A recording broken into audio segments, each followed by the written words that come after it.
never, I didn't vote, I pushed hard against Bill Shorten. I would never vote for him under any circumstances. But he was right when he was on Channel 2 last night talking about whether gambling advertising should be completely banned, whether it should be capped, or whether it should be a free-for-all. Here he is being asked by a bunch of pearl clutchers.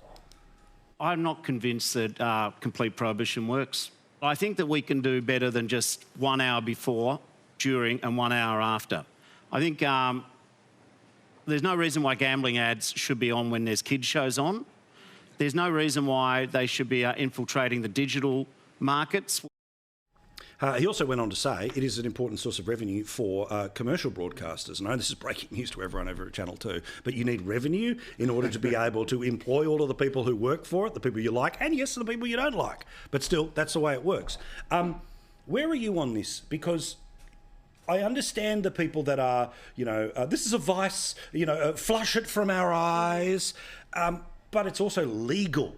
Yep. And it's like nobody taxed lead paint. Nobody limited the advertising of lead paint. They got rid of it. Instead, with tobacco, we'll tax it, but you can't advertise it. This will tax it, but you can advertise it. Yeah, and it's one of those advertising campaigns where it's like in America where you sit there and you watch the medication ads. Oh, those the ones where it's going to change you, it's going to change your life, it's going to save your life. Bowel leakage. But the fine print is, it's going to kill you. Correct.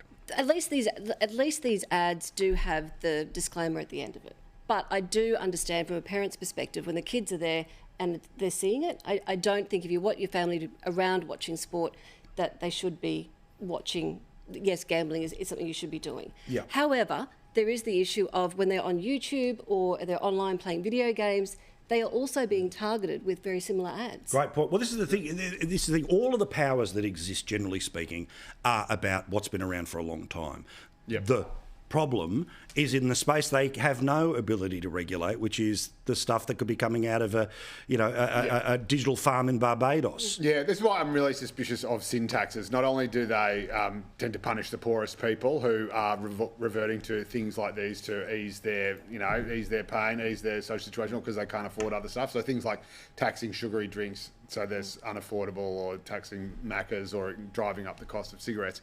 And this is kind of the same. Like, I just don't understand. I'm all for harm minimisation and that sort of thing, but it strikes me as just passing weird that the sort of progressive agenda is, ban all gambling ads, ban fast food, ban sugary drinks, legalise drugs. But exactly.